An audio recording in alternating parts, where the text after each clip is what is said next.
This is Standing Watch. And now, Evangelist Norbert Link.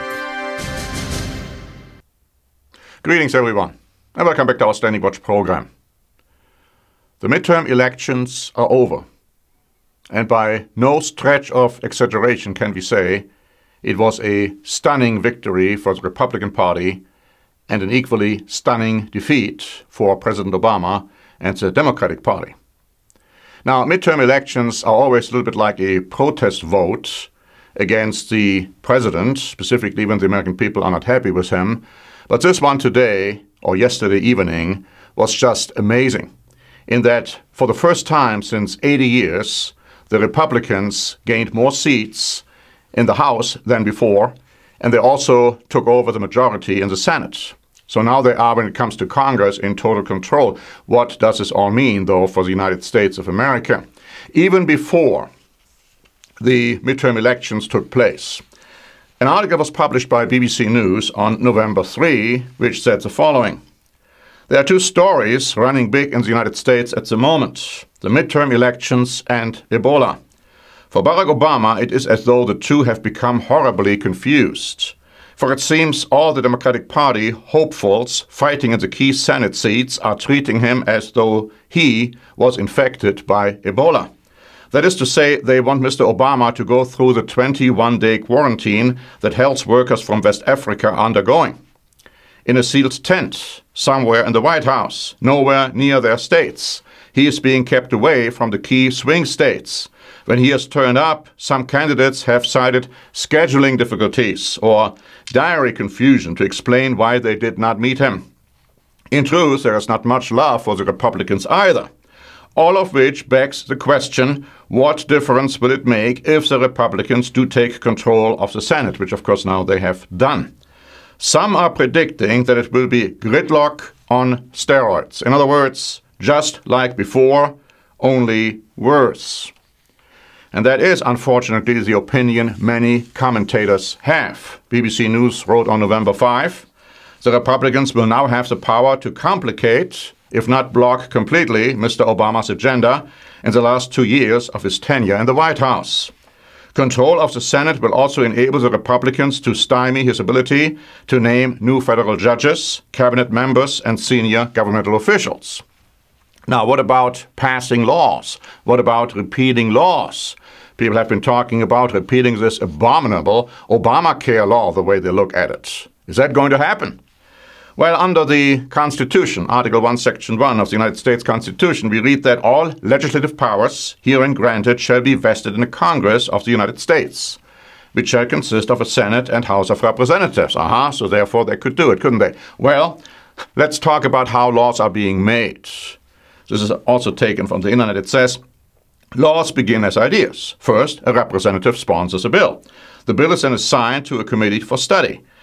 If released by the committee, the bill is put on a calendar to be voted on, debated, or amended. If the bill passes by simple majority, the bill moves to the Senate. In the Senate, the bill is assigned to another committee, and if released, debated and voted on. Again, a simple majority passes the bill. Finally, a conference committee made of House and Senate members works out any differences between the House and Senate versions of the bill. The resulting bill returns to the House and Senate for final approval.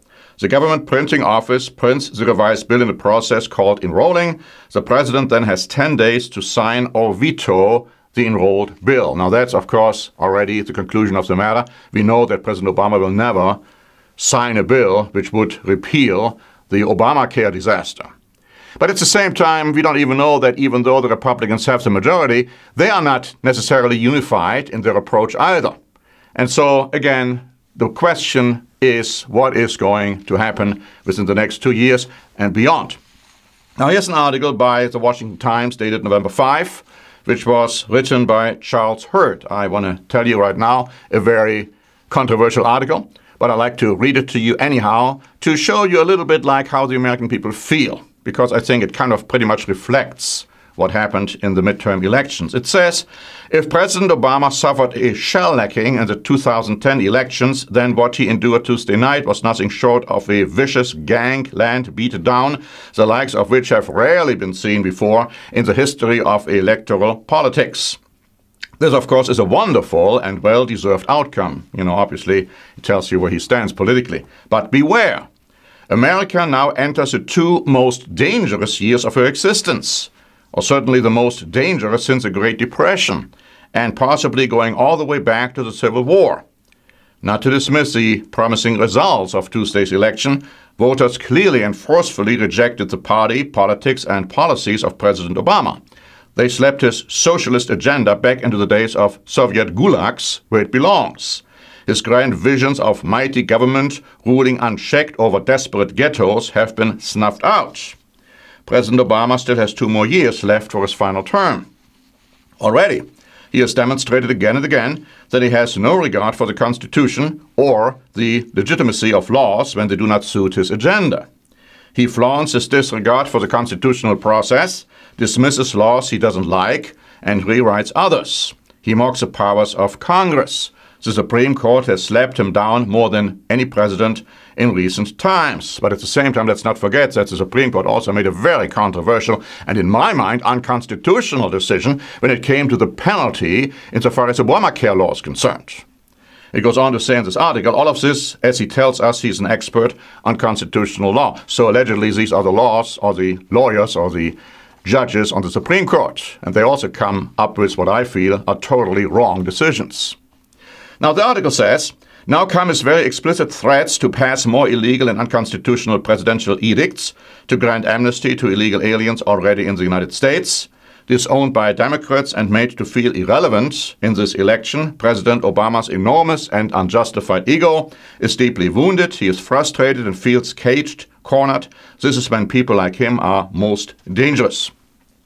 Then the article says that Franklin D. Roosevelt's court-packing scheme during the Great Depression was nothing like the strains this president has put on Constitution. Indeed, not since the Civil War has America faced such a dire threat to her existence as a lawful constitutional republic. Now the question really is, what is going to happen? Is there going to be a bipartisan agreement? Well, we've heard about that before, and nothing came out of it. In fact, right now, they are more divided than ever when it comes to the Republican and Democratic parties. But it goes deeper than that. Let's not forget that the downfall of the United States of America didn't begin when President Obama was elected. The downfall probably began after World War II, all the way through the Vietnam War, Korean War, and so on. And this article by the Washington Times, dated November 2, feels it began when the Berlin Wall fell 25 years ago. Now listen very carefully to this article, and you might or might not agree with it, but it nevertheless has an interesting point. It says it was the beginning of the end, the fall of the Berlin Wall, of the American Republic, and the end of the beginning of the American Empire. The Cold War victory left the United States with no rival superpower. So we embraced practices emblematic of the Soviet Union. For instance, detention without accusation or trial, or indiscriminate spying on citizens without warrants. We became arrogant and thrilled by objectless, purposeless dominion for the sake of dominion. The United States paradoxically came to resemble the global tyranny the Cold War was fought to defeat. A 1992 draft of a Defense Department document authored by Paul Wolfowitz urged U.S. military force preemptively to destroy any pre-embryonic new rival. Few, if any, in the nation's political leadership asked, then or later, why U.S. global domination, achieved not through the peaceful influence of example, but through the sword, would advance justice or promote an elevated moral order. And then came the predictable, gratuitous wars and spiraling national debt. We evicted Saddam Hussein from Kuwait in 1991 to reinstate a tyrannical dynasty. We dispatched troops to Somalia to elevate a humanitarian crisis and got Black Hawk Down and the Al-Shabaab terrorist organization. We rained bombs on Bosnia and got an ethnically partitioned nation between Muslims, Croats, and Serbs. We initiated war against Serbia or Kosovo and set a precedent for Russian President Vladimir Putin and his annexation of Crimea. We continued war in Afghanistan long after the perpetrators of 9/11 had been killed or captured. We invaded Iraq in 2003 and joined its sequel war against the Islamic State in 2014. We have carried the global, perpetual war against international terrorism to Pakistan, Yemen, Nigeria, Syria, the Philippines, and elsewhere. We endowed the President of the United States with power to exterminate any person on the planet whom he decrees, based on secret, uncorroborated evidence, may endanger the national security now or in the future. Whom the gods would destroy, they first intoxicate with limitless power. My friends, there are a few words in here which are very important for us to remember, because it is in fact true that America is predestined to fall. The fact that the greatness of America appeared didn't because of the greatness of the American people, their righteousness, their might, their power, their ability. It was strictly because of a promise which God made unconditionally to Abraham, a forefather of the American people. Most people have no idea about that. They think Abraham was just a forefather of the Jewish people. That's a totally ridiculously wrong concept. Now, he is a forefather, amongst others, of the American people, and God made a promise to him that his descendants would be blessed, but they would also be cursed if they are not living worthy to those blessings. And that is exactly what is happening in the United States. Who in his right mind would be able to say that the United States of America today is a righteous people, following the God of the Bible? We have prepared a booklet, The Fall and Rise of Britain in America.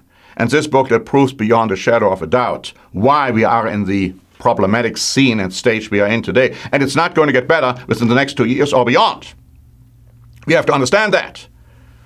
The curses are upon us, and there are reasons. And in fact, it is true, as the article points out, that with the fall of the Berlin Wall, something was set in motion. Because now the United States of Europe could begin to be established on continental European soil.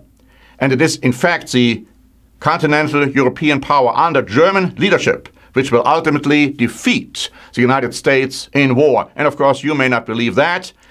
Our booklet and also other literature we have is pointing this out and proving this beyond a shadow of the doubt. Before closing, I'd like to ask you for a favor, because I'd like to know how you feel about our programs. Do you listen to them? Are you watching them? We have radio programs as well, giving you the same message like the internet programs do. I'd like to hear from you.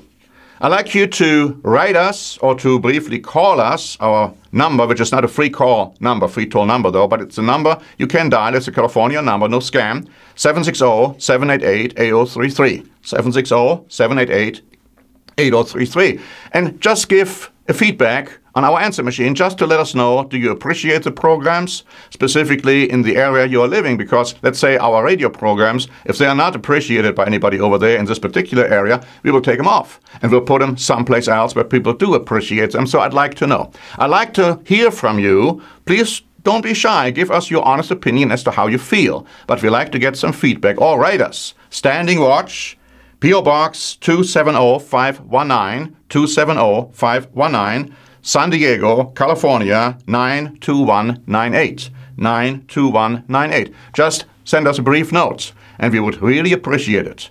Until next time, this is Norbert Link for the Standing Watch program.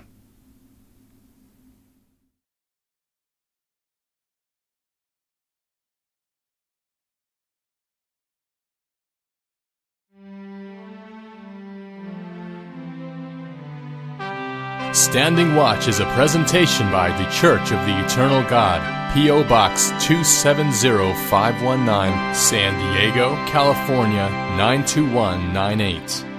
More information is also available at our website, eternalgod.org.